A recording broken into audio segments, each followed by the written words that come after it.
There, Linda Artesani Accounting and the Proper Trust. This week, we're going to talk about some more KPIs, and this one is probably the one we discuss the most.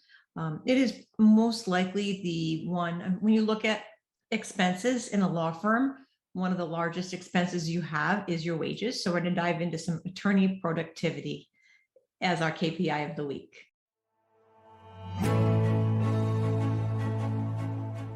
So the first part of tracking this particular KPI is something we call the utilization rate. And really you're monitoring the billable hours from your staff, the hours that are getting billed out, and monitoring that as opposed to the hours that they work. So if they work an 8-hour day and there's 4 hours being placed as billable, whether they're a timekeeper or an attorney, it's an important metric to know. There's things in the day, in the workday, that will definitely affect how many hours they're there, how many hours are you compensating your staff for, but also looking at the staff as how much is billed out to the client for client work.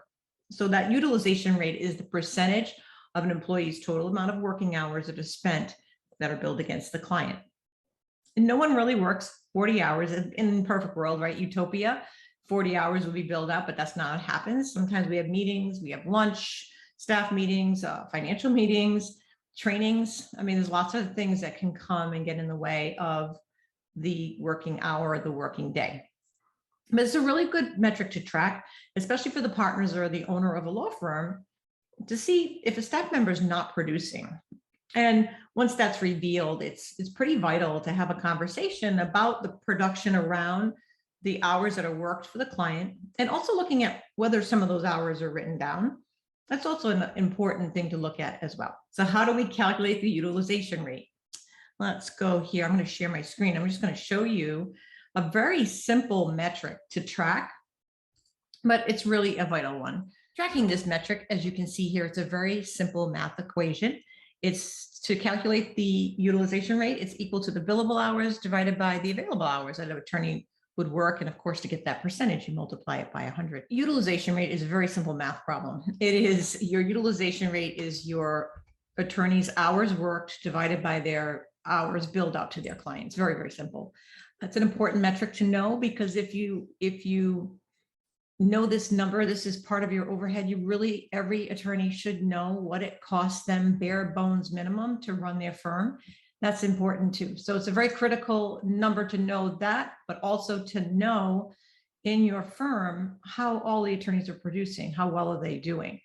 And that's really the reason why you want to look at that. If you look at the legal trends report by Clio, which I like to call my little Bible, I love it.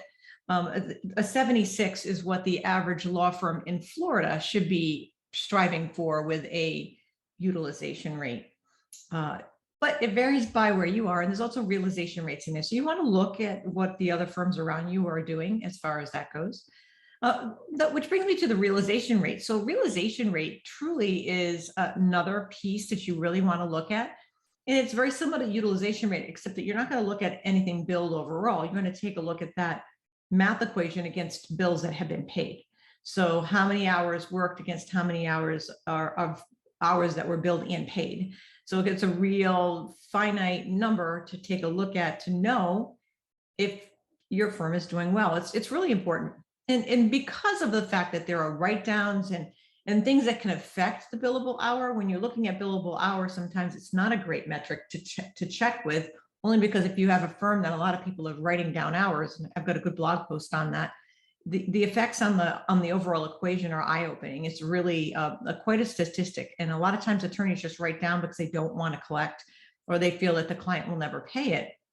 But then you really need to target in on what caused the hours to be inflated. What was the reason behind it? Did you not set the expectations with the client at the original meeting time, or did something go awry in the whole process? Or do you have them working with a new attorney and it involves some instruction by the partners or the senior attorney? So those are all things you want to factor in. Obviously, we all start somewhere. So sometimes it does take a little longer for us to be able to navigate working with staff. But it's something you want to really look at. You want to look at whether or not, especially with the realization rate, if all the attorneys on staff are responsible for collecting and getting their invoices paid, that's where you want to take a look, because that sometimes is a place where you start to see those write downs or write offs. It can really be critical to the number, the utilization rate or the realization rate. It can be a critical number, and it can really affect the number if you're having all these hours and then they're really not happening when it comes time to billing. So I hope that's helpful. Really knowing your overhead is key here, and knowing what it costs to run your firm, but also really targeting in. These two particular metrics are really driven by how well the attorney is performing at the staff level. How much are they billing out? There's a lot of factors that go into this, a lot more detail in the article. So I hope you get to read the article and really follow along. And then there's a couple of clicks back to a few other articles to go into billable hour and write-offs and what that looks like. I hope this was helpful. If you are interested in hiring a firm like ours to do that kind of work, we do this. This is part of our scope. We do with a lot of the law firms and the attorneys that we work with. Feel free to reach out for just a quick phone call or an email or a contact form away. And on that note, I hope you all have a wonderful, wonderful week. Bye now.